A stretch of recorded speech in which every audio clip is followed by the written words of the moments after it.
नीमच जिले में इन दिनों मौसमी बीमारियों के साथ डेंगू ने भी अपने पैर पसार लिए। शहर में अब तक 150 से अधिक लोगों में डेंगू की पुष्टि हो चुकी है। बावजूद जिला अस्पताल की व्यवस्थाओं में सुधार नहीं हुआ।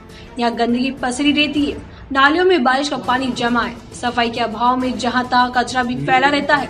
ऐसे में इलाज की आस में अस्पताल पहुँचने वाले मरीजों की डेंगू की बीमारी का भय सता रहा है। अस्पताल परिसर में अन्य भी कई तरह की खामियां हैं। अस्पताल में बेड फुल, पर्ची के लिए घंटों खड़ा रहना पड़ता है। पर्ची के लिए शहर के लिए जिला अस्पताल में वर्तमान में मौसमी बीमारियों के चलते बड़ी संख्या में मरीज पहुंच रहे। अस्पताल में मरीजों की संख्या अधिक होने से सभी बेड फुल हो गए। वहीं ब्लड टेस्ट सहित अन्य तरह की जांचों के लिए बनाई जाने वाली पर्ची के लिए भी मरीज व उनके परिजनों घंटों लाइनों में लगना पड़ रहा है। नमस्कार दोस्तों, मैं हूं आसिफ अली और आप देख रहे हैं वॉइस ऑफ एमपी। अभी हम खड़े हैं नीमच शहर के जिला चिकित्सालय में, जहां पर सैकड़ों मरीज रोज अपना इलाज कराने के लिए आते हैं। वहीं हम बात करें डेंगू और मलेरिया की, तो बड़ी तेजी से नीमच शहर में फैल रहा है। सबसे ज्यादा संख्या नीमच शहर में देखने को मिल रही है। आइए बात करते हैं जनता से कि इनका क्या कहना है। वर्तमान में हम देखें तो डेंगू ने इतना पैर पसार लिए हैं कि हर घर के अंदर बीमार है। वायरल भी है और डेंगू भी है। और डेंगू के लिए हम लोगों ने कोरोना को देखते हुए बहुत बड़ी व्यवस्था सरकारी अस्पताल में कर रखी है। मेरा ये मानना है कि सरकारी अस्पताल को ही आप जाके देखें तो वहाँ पर व्याप्त गंदगी जमी हुई है। चारों तरफ कचरे के ढेर हैं, लोग पान खा करके वहाँ थूक रहे हैं और सफाई के नाम पर वहाँ पर बिल्कुल शून्यता है। वहाँ पर हजारों आदमी आते हैं, दिन भर आना जाना बना रहता है। होना ये चाहिए कि वहाँ पर हर घंटे में फिनाइल और डेटॉल का पोछा लगना चाहिए, लेकिन वो तो बहुत दूर की बात है और जो गंदगी है वही साफ नहीं हो रही है। और विशेष रूप से हम तैयारी कर रहे हैं बीमारों को सुलाने की, भर्ती करने की, लेकिन हम बीमारी को हटाने की बात कोई नहीं कर रहा है। शहर के अंदर व्याप्त गंदगी है, जगह जगह पानी भरा हुआ है, उसको हम खत्म नहीं कर रहे हैं। नगर पालिका पूरी तरह से सुस्त है और जो व्यवस्थाएं शहर के अंदर करनी चाहिए वो नहीं हो पा रही है, और बीमारी के अंदर भर्ती हो जाए उसकी व्यवस्था हम कर रहे हैं। हम बीमार होने ही नहीं दें, वो व्यवस्था नगर पालिका को, प्रशासन को करना चाहिए। जब देख रहे हैं वर्तमान में आदमी पूरी तरह से डरा हुआ है, उसको वायरल बुखार भी है, तो वो शासकीय चिकित्सालय में जा रहा है इलाज कराने के लिए, और वहाँ पर पूरे वार्ड पूरी तरह से भर चुके हैं और डर के मारे ये व्यवस्था हो रही है।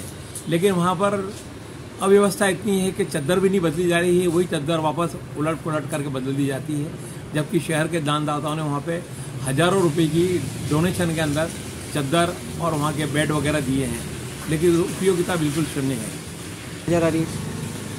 नीमच के मीडिया ने भी और समाचार पत्रों ने भी और जागरूक लोगों ने शासकीय चिकित्सालय में इन विंडो के बारे में बहुत शिकायत की है।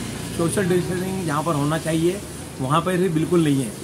एक खिड़की पे भीड़ लगी रहती है और दूसरी खिड़की पे भीड़ लगी रहती है, जबकि होना ये चाहिए कि खिड़कियाँ अलग अलग हों और वहाँ पर पर्याप्त सुविधा भी हो, लेकिन ऐसा वहाँ कुछ भी नहीं है। गर्भवती महिलाओं के लिए उनका खड़ा रहना भी वहाँ बहुत मुश्किल है। ऐसे में इनकी गर्भवती महिलाओं का पूरा वार्ड ही अलग होना चाहिए और उनकी व्यवस्था ही पूरी तरह से अलग होनी चाहिए। उनको कॉमन विंडो के तक तो आने देना ही नहीं चाहिए। देखो, पूरे शहर में डेंगू के काफ़ी मरीज आ रहे हैं और ये सिर्फ प्रशासन की और जो नगर पालिका की जागरूकता का अभाव है। आप देखें कि अगर हम डेंगू की बात करना चाहते हैं तो ये स्पष्ट है वैज्ञानिक तरीके से भी कि डेंगू साफ पानी से उत्पन्न होता है और ये दिन में काटता है, ये सर्वविदित है। लेकिन उसके लिए कोई जागरूकता अभियान नहीं चलाया जा रहा है। हम बात करते हैं अगर स्वास्थ्य विभाग की और दूसरा नगर पालिका की, तो इन्होंने काफ़ी ढिंडोरा पिटा है और पेपरों में दिया है कि हज़ारों मकानों का, 85,000 मकानों का लगभग हम लोग इसका लार्वा चेक कर चुके हैं और मकानों कर चुके हैं। मैं जहाँ पर रहता हूँ वहाँ पर मैंने नहीं देखा, और जहाँ जहाँ मैं चूँकि फील्ड में घूमता हूँ और मेरे साथियों से भी मैंने तलाश किया है, तो कहीं पे भी डेंगू जैसी बीमारी का कहीं पे भी लार्वा चेक नहीं किया गया, सिर्फ ये कागजों में खानापूर्ति की गई है। अब हम देखते हैं कि जब जिला चिकित्सालय के और वहीं मलेरिया की अगर हम बात करते हैं तो ये गंदगी की बात करते हैं। पूरे शहर में गंदगी का साम्राज्य है। हम लोग कई बार कंप्लेंट्स कर चुके, लेकिन वो सफाई नहीं होती है। और पहले जो 2 वर्षों पहले जो सफाई अभियान चल रहा था, लेकिन आज कहीं धरातल पर वो काम नहीं आता है। ये रही नगर पालिका की बात। लेकिन जब हम जहाँ मरीज इनसे ग्रसित होकर, चाहे वो डेंगू हो, मलेरिया हो या कोरोना से हो, जब इन्हीं बीमारियों को लेकर वो जिला चिकित्सालय की तरफ रुख करता है, क्योंकि हर आदमी इतना सक्षम नहीं होता है कि वो प्राइवेट हॉस्पिटल में जा पाए, और जो आमजन है और जो मिडिल क्लास है वो जिला चिकित्सालय की तरफ अग्रसर होते हैं और इस कारण से जाते हैं वो कि वहाँ पर उनको इलाज मिलेगा। अब जब वहाँ जाते हैं तो वहाँ की अव्यवस्थाएं बड़ी ही विचित्र प्रकार की हैं।